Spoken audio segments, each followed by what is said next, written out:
Hello guys, welcome to another episode. Welcome to another season. This is season 2, episode 5. We have a very special guest today, a sports activist, but let me not say much. His name is Segopolo Motsumi. Let me let him introduce himself. Welcome to the show. Hey, I'm privileged to be here. Yes, I'm Segopolo Motsumi. I'm a sports activist. I play basketball, I play netball, and I dance as well. Okay. Well, do you wanna tell people, based on that, a bit of journey of how you became who you are today, ever since you were a kid and stuff. Yes, it's also right from primary school where I started doing my sports there. But us coming from rural areas, we don't have that good quality coaching and good facilities, you understand? But Yeah. I started playing netball from grade 3, and then coming from there till now, it has been a quite good journey because along the way I met up with good people, good coaches. That's when my skills quite improved from primary to where I am right now and to the level that I am right now. Okay. Based on that, on you becoming a sports activist, everything like that. Let's talk about you and the sports industry in terms of the sexuality there, the challenges that are the issues that we see being raised in the news and everything. Yeah. Yeah, I must say it's big out there. It's rough out there, especially for gay people who are literally into sports. Starting from Caster Semenya, she has just a lot of issues involving her, and that just surrounds her around. But she has broke records. She has proved people wrong. She has did wonders for South Africa, for herself, for the world, for the gay people around the world. You understand? Same with me here. It has never been an easy journey, especially going back to my basketball life because I'm surrounded by a lot of straight people. So it's never been that easy. But I must say I've literally had to work hard to where I am, and trust me, I have given people a good run for their skills when they are literally playing against me. Okay. Well, and then based on that, because in the show the previous episode, the first episode of season 2, we actually discussed this with two people that I was interviewing, Trendy and Swanky. I'll leave the link to that episode in the description of queer people in the industry.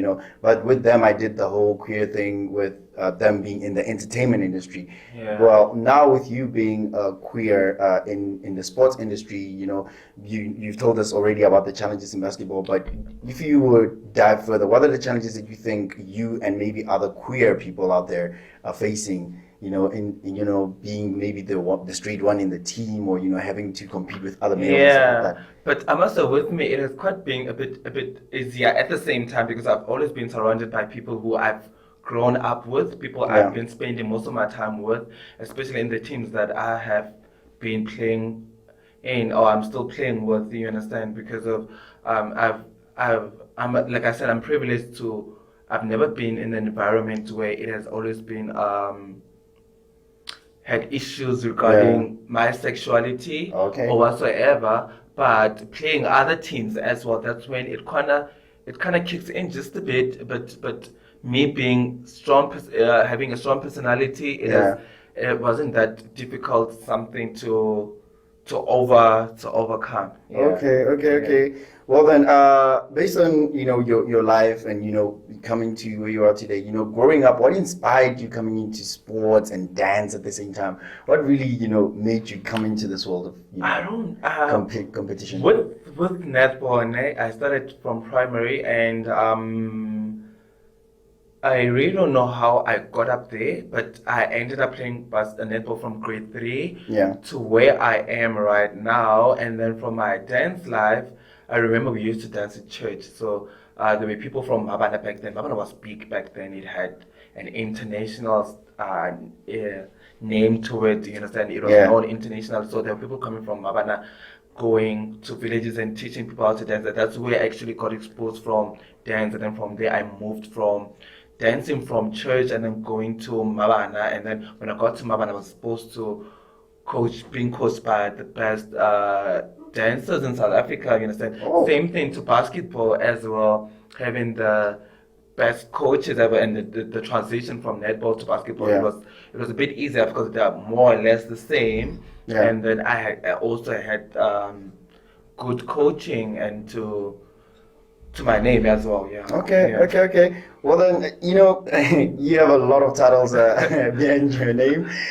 You also are used to be, or maybe you still are the netball coach for the university. Yeah. Yeah, and speaking of that, now since you are the coach and you moved from being only a player to now being a player slash coach, what are the challenges in that role? That's actually interesting. It's a bit tricky. Yeah. But must say when the Netball South Africa coaching rules, it clearly states that when you step into the coaching world, you need to be done with being a player, knowing that there's a lot of responsibility that needs to be done. And then with me, I'm still coaching and I'm still playing. I need to find time for myself as a player to work myself, to make sure I'm always up to standard in terms of my fitness and my skills. And at the same time, I've got a bunch of talented ladies that I need to actually groom their talent as well, make sure that they're always keeping up, they're always ready to perform at the highest level. So it's quite interesting, but I'm still finding time to balance both at the same time that I find time for myself, I find time for my athletes as well. Yeah. Okay. Well then, another fun question I would ask: what kind of coach are you? Then are you that rough coach? Are you always? Are you just that kind one-word coach? I'm kind and a bit rough, you understand, because of you. When you are a coach, you need to make sure you take the best out of your athletes, you understand? And then even if I'm soft, I would literally try to make sure that I get the best out of you. And if it requires me to be a bit rough, I would literally step up and show you that we need to do extra hard. It's now or never, you understand? Yeah. So you need a good balance of both the roughness and the softness. Yeah. Oh, okay. Well, then be in the concept of you being a coach and everything. We know out there. Coaches have to be the motivators of the team, the inspirers, and everything. So, what motivation then would you give to somebody who's watching who wants to venture into the world of competition and sports, dancing, and everything? What motivation would you give towards them to achieve that? You know what? It's quite easier to go in for something you've got passion for. You understand? Something that you love, regardless of sports or whatsoever. If you've got love for this specific thing, go for it. Yeah. Full time, invest time in it, and then at the end it will pay off. You understand? And even when you are into sports, because that's where I am right now. Yeah. Sports needs people who put on time, who make sure they're well disciplined, because of it. It goes back to nutrition, goes to your best performance that you can bring when you're out there onto the court or into the dance floor dancing. So it needs a lot of commitment, it needs a lot of things behind it. But if you're not committed and that you're not putting much love to what you love, it's gonna be very, very hectic. But you need to be there focused and then give everything. Give everything that you have. Well then, based on that, then I would ask you, because we can see you have a lot of passion for sports. How do you rise from a fall? Let's say you went there and became competitive and everything. How do you rise from all those falls of life that life brings to us, adversities? Sports is very nice. At the end, like when I'm playing or we are playing the other team, eventually there should be a winner, you understand? Regardless of how well prepared I am, they also good in their own perspective, you understand? They also prepared hard, good enough, you understand? And then eventually there should be a winner, regardless of they win or we win. We just rise up, and then I know that I have to go back to the netball court and then work on the little things that we missed there. I go back to my dance floor and work on my cha-cha walks, because I know that if I work extra hard, something will pay off, you understand? So just bouncing back and then going back to the drawing board and knowing that I need to improve on certain aspects, and I mean, it will change everything going forward. Okay. Well, before I go to the fitness question, I would say, in terms of the dancing world, since I heard you talk about cha-cha, have you ever had like any injuries? Because I've seen people dance. You guys are very, very fast. Have you ever encountered those injuries? If you're not fit enough, I mean, like when we dance, we wear heels, you know, and then the ladies, I must say, it's more to the ladies. If you're not fit enough, I mean, they wear heels from inches from 1 to 3 inches. And when I say 3 inches, it's very long. You understand? So if you're not fit enough, if you're not well flexible enough, if your body is not well maintained, not your fitness on another level, unfortunately, you're gonna have injuries because of when you perform to a highest level. You understand? Same thing going back to the netball and basketball as well. If you're not fit enough, if you're not well groomed and everything, unfortunately, you're gonna go through a lot of injuries because you're performing with people who actually go out there and actually work hard, and then if you don't put on the effort and whatsoever, yes, you're gonna go through injuries and stuff like that. Okay. Then you mentioned the word fitness a lot. So based on that, do you think, irregardless of being in the sporting industry and for people out there who want to exercise, because I've met people in real life who are like, wow, sport is not that important, or exercise is not that important, or anything like that. So what advice would you give to people? Do you think that fitness is really essential irregardless of competition or not? It is. I mean, like, now we're living in a world where majority of the food that we eat, they are modified, you understand, and it's difficult to get proper organic food. And when you have proper organic food, it's expensive, you understand, and most of people don't have money to buy good quality food, and then you're gonna have to go eat something that is modified so that we can actually it's made actually easily accessible for us, you understand. So going back to gym, make sure that you work hard, you look after your health, what you eat, because if you know you've got a problem of eating healthy, then you've got to sub with gym, you understand, because of you need to keep. Same thing with me.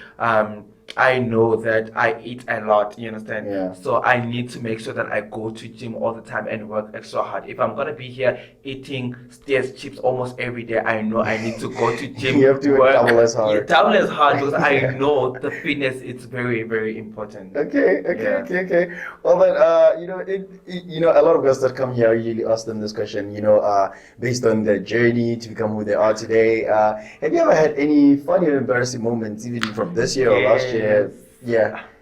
I have a lot of those, but I literally can't recall, but I have a lot of funny moments. Well, especially in basketball, you understand, the way they would actually, because we like picking on each other, making jokes, and they would literally just make a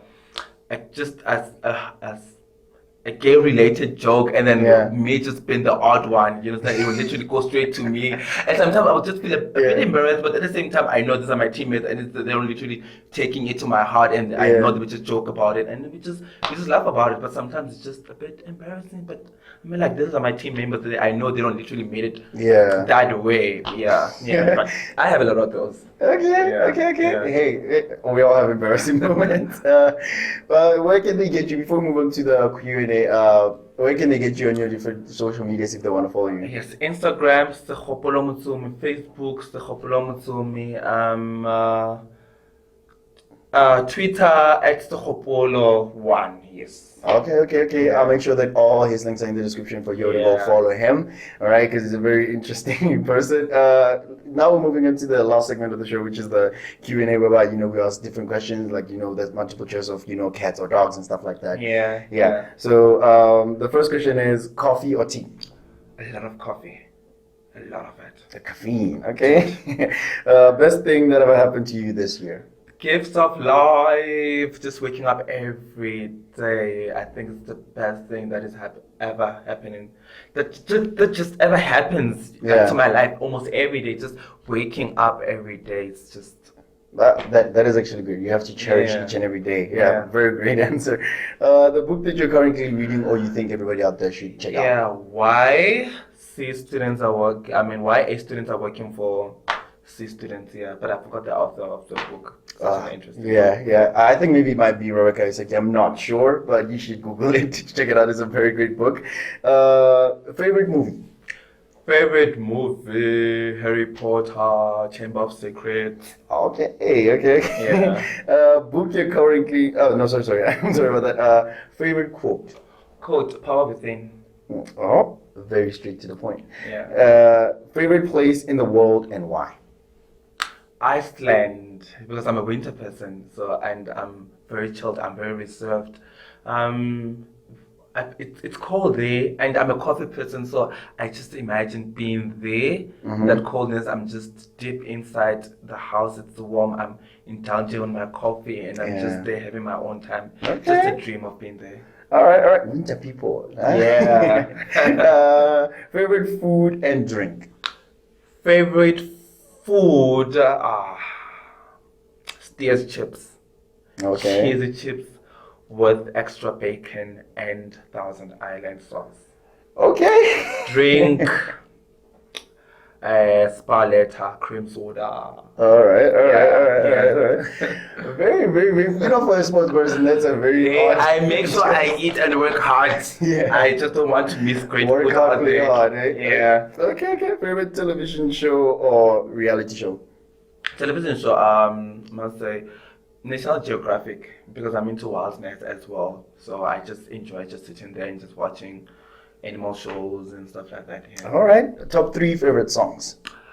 Beyonce, Green Light, Ariana Grande, God is a Woman, Michael Bublé, everything. Awesome. And the person you look up to or your, idol?